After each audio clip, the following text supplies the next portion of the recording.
Good morning. Your Disembodied radio host here. I was just taking a few minutes to read my morning newspapers when I came across something in the Washington Post. It's a column called The Fix, and it's put together, I guess, to fix the news when it's broken. The Washington Post. What does that mean? I guess that's the post where liberals tie conservatives and then try to beat them into submission. Although that would be called torture, which is the subject of The Fix in the Washington Post this very day.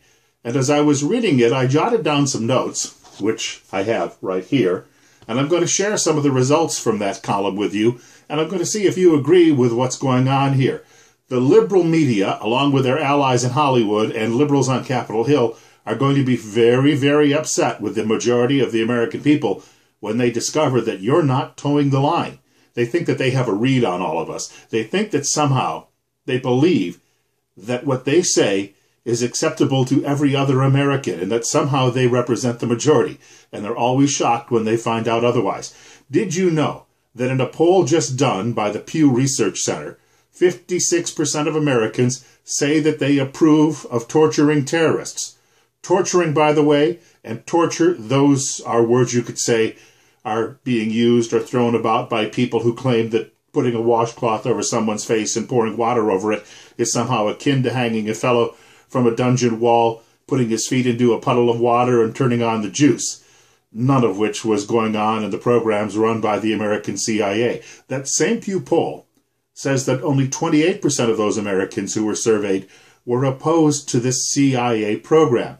So that is a 2-to-1 victory for Americans who say that they're okay with this program. You can only imagine that the liberals are just about ready.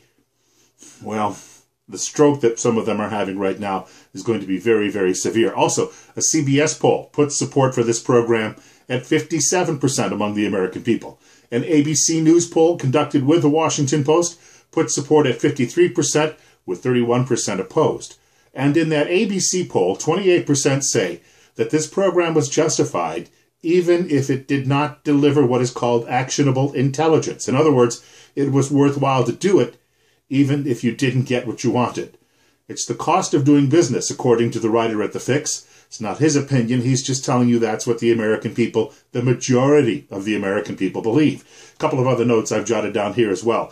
The media will now resort, and along with their allies in Hollywood and their allies on Capitol Hill, all of the fellow travelers will now pull a Jonathan Gruber, and they'll just say that the rest of us are too dumb to realize what's right and wrong, and that somehow we all need to be controlled.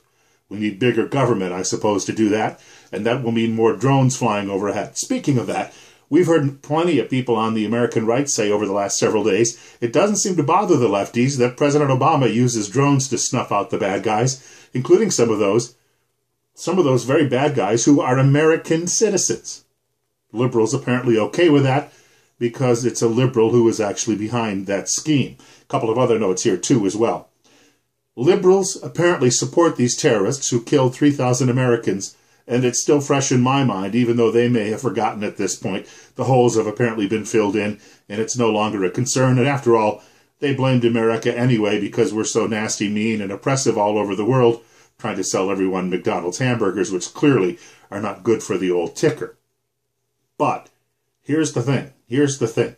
They support these people, and yet these very same liberals think it's okay to reach into a mother's womb and to pull apart a little baby inside that womb. And yet they're worried about some guy who today attacked a school in Pakistan, killing perhaps as many as 200 people, most of them children. That's okay with these people. And just yesterday we had a terrorist who was shot and killed, but unfortunately 2 of his hostages were also shot and killed in Sydney, Australia. And you may remember the story that came out this past summer out in the American Midwest, where a man walked into a business that employed him. He was a Muslim, and he beheaded one of his co-workers. These things are becoming more and more common, and yet we're told we're the bad guys. Somehow the majority of the American people don't end up believing this. A couple of other notes here, too, that I jotted down. I read today in WorldNet Daily that Saudi Arabia is now going to be beheading people who bring Bibles into that country. It's now a capital crime to be a worshiping Christian or to try to proselytize for your Christian faith. Folks, I got thinking about a lot of these matters in the last 24 hours, and I just don't know quite what direction they happen to be going, but I'll say this. The media just doesn't seem to get it. But I go all the way back to Kent State, the shootings at Kent State in 1970. Whenever I hear some media minion talking about that today, they will always say Americans were shocked by what happened there.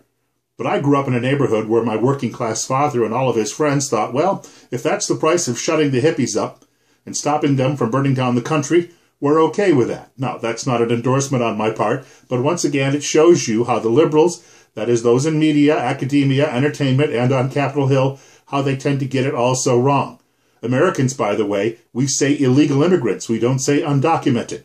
That guy who's selling crack cocaine on the street corner, that's not an undocumented pharmacy.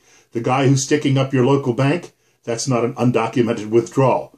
We take a look at these things, and we also realize when they tell us that cops are mean and bad because they shoot people who are trying to steal the cops' guns in order to shoot the cops, that somehow we should be on board with that thinking process as well. And it just absolutely stuns them when the American people say, hey, we don't want criminals in the streets, and we don't want terrorists flying into buildings, and we don't want terrorists beheading Americans. When are they going to get it? Thanks. See you all at Christmas.